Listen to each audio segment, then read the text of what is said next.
Hey, this is Kimber Lanning. We are the Arizona Rural Development Council coming to you from the offices of the Local First Arizona Foundation.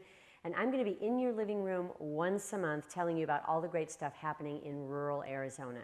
And I'm working with two cohorts, Liza and Lauren, who are going to be with me traveling around the state and talking to you about all the opportunity and everything that's happening in terms of fun events, dollars coming into communities, how to access resources, and just where we're going to be so you can come out and say hello.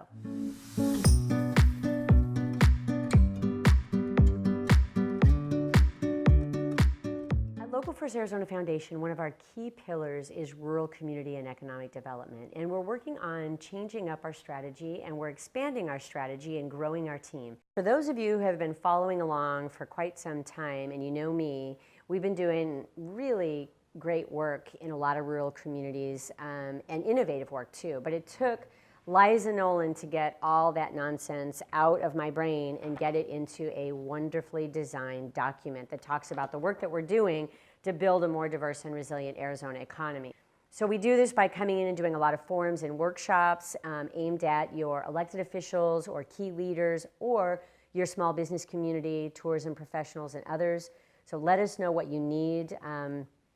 Tourism is obviously a huge driver in rural communities, and we'd like to partner with your key stakeholders and your small businesses to make sure that tourists visiting your area have an exceptional experience, tell their story online, and then come back for more. We're also really placing an emphasis on youth engagement. Our Science Happens Here program engages youth in a couple of different communities, and we're hoping to expand that across the state. But how do we get more young people to stay in rural? We need to work on that and come up with some solutions together. And then the final two areas where we can offer resources around food systems development and working with your food producers to help them find ways to manage their business, make it profitable for them, and get that food into the bellies of the people who live right there in your community. And then the final area is waste and sustainability. Every event that we do is towards zero waste, and we want to help the people in your community figure out how they can become more sustainable. So if you'd like more information, click on this link and you can download the PDF to learn more about all the programs we're doing across the state. Thanks, Liza, for making me look good. In addition to the work we're doing at the Local First Arizona Foundation around the state and our rural communities, we're specifically working on building healthier food systems in Arizona as well. So as part of that, we work really hard to bring together the food producers and those who are interested in sourcing local food at several key events throughout the year. Some of you may have attended the Food and Farm Forum or the Farmer and Chef Connection. Those events I highly encourage if you're in food production of any kind. It can be produce, meats, jellies, jams, salsas, breads. Come on out and meet people. We're surveying people who have participated in past events, and we've discovered that of all the contacts that have been made at our events, 25% of them actually led to contracts. So that is a lot of dollars moving through Arizona's economy that just simply weren't there before.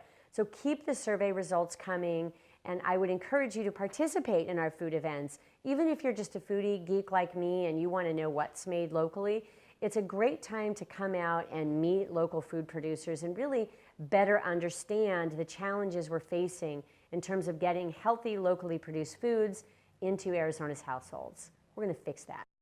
Okay, so now I'm going to take you on a trip around the state and fill you in on everything we've been doing this month. Me and you, stick with me. So just this last month, we completed the Verde Valley Small Wonders Map, and we participated in the Walking on Main event in downtown Cottonwood.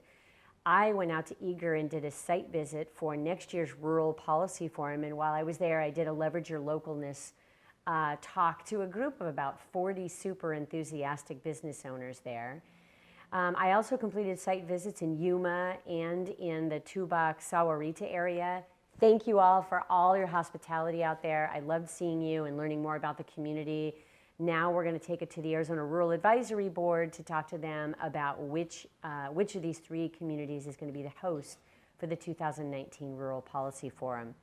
In addition, Liza was out in Winslow talking to the City Council And then we went out to Greenlee County, where we're working on developing a rural community profile.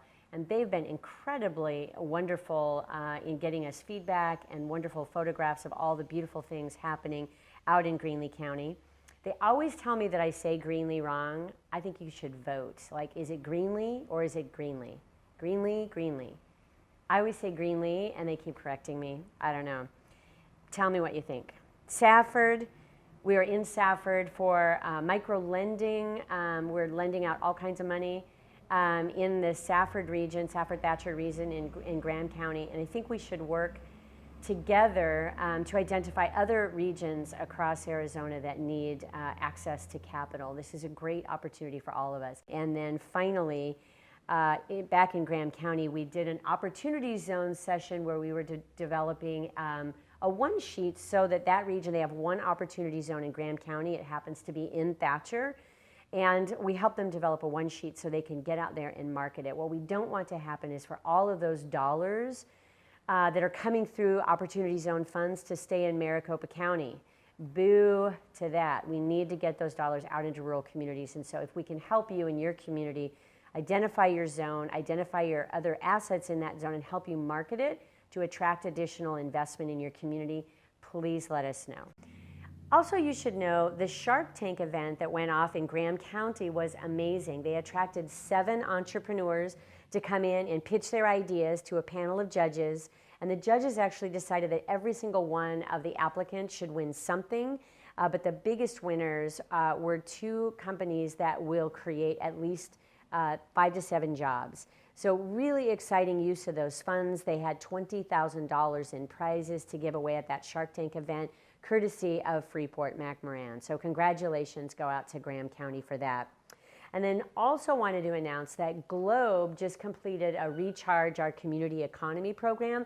They won a grant to have this facilitation team come to Globe, and I went to a couple of them, huge gatherings of key stakeholders to talk about what are their main assets and resources. Hold on one minute, because I'm going to tell you what they are, because I know you're as curious as I am. So the first one is manufacturing from local sources. You're singing my song. I love that you're talking about manufacturing from local sources because you're creating jobs and you're also reducing your carbon footprint, likely because you don't have massive distribution going on everywhere. In addition, farmers markets and farm co-ops, I think that's a super important thing, and that region is very rich with agricultural production. We just need to figure out, how do we aggregate that food and distribute it in a way that makes dollars and cents for the end consumer? And then another key area they're working on is renewable energy generation and research. That is a BHAG, if I ever heard one, a big, huge, hairy, audacious goal, but it's a good one, and I'm super proud of Globe for taking that on.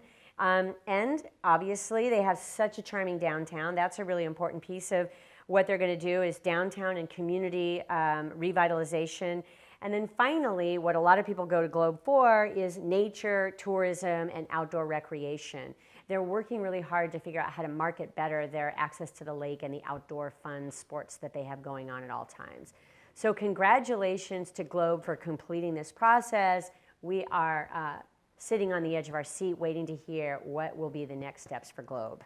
Thanks for coming, everybody, and we'll talk to you soon.